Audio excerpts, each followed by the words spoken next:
Hi, I'm Joseph McCLendon III. Listen, we're all going through it right now. We're in it, neck deep in it. And we're all seeking change because we believe that change is what is necessary to create a better future. But the truth is, it's not true. You cannot put a Band-Aid on cancer and expect it to heal. And this explosion of unrest that we're all going through right now is a result of doing just that for far, far too long.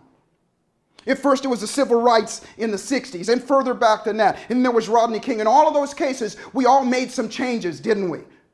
Even society made some changes, but it all went back.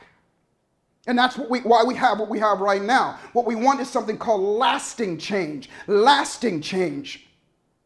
But you cannot have, it is impossible to create lasting change without first exposing and then treating the cause. And in this case, the cause is a set of beliefs that we all have about ourselves, about other people, and about the world around us. If we're black, we've got a psychological wound about ourselves, about other people, and about the world around it, how it's going to treat us. If you're white or anybody else, you'd still have a set of beliefs about yourself, about the world around you, about other people. And the only way to change that, the only way to interrupt that is something called process-oriented pattern replacement. What does that mean? That means there's a process. It's process that creates progress. Not talk, not inspiration. There's a process to change how you think, which will change how you feel, which will change what you do, which will change what you get. And that's what is necessary. Look, if you come into my office and you got a fear of dogs, take a guess what's going to be in my office. It's going to be a dog. And at the end of that session, 1 hour session, you're not only going to hold that dog and love that dog, and you won't have a fear of that dog anymore, but now you'll have the tool that you can use yourself back in your life. We're in a leadership crisis right now. It doesn't mean that there's any shortage of leaders that are going to inspire us and get us activated and get us excited.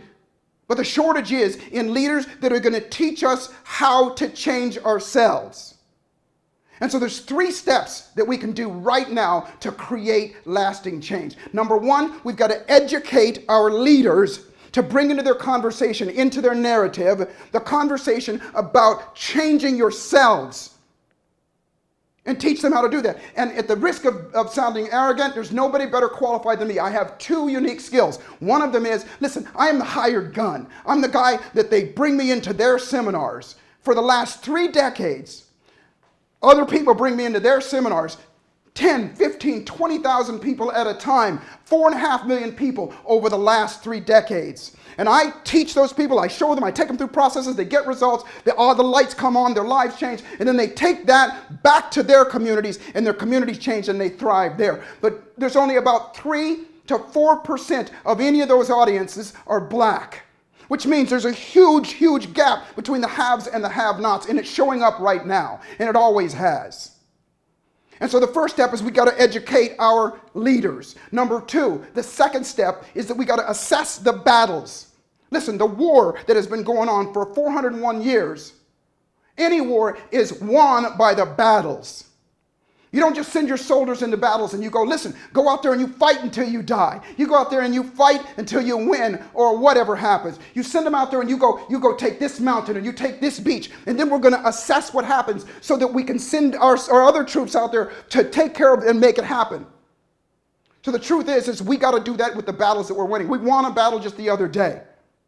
The third thing is that we have to make clear the steps that are necessary to create that lasting change. In the case of the police right now, obviously body cams and better training and access to those body cams and vetting and things like that, that's obvious. But on the case of our own beliefs, it is town hall meetings, it is leadership training, it is taking people through those processes. And our leaders need to do that. As I said, we're in a leadership crisis. And I cannot wait to be part of that solution. Remember this, life is exactly what you dare to make it, and fortune favors the bold. And the trick to life is to boldly step up and dare to make your life magnificent. I look forward to serving you, and I'll see you at the top. I'm out.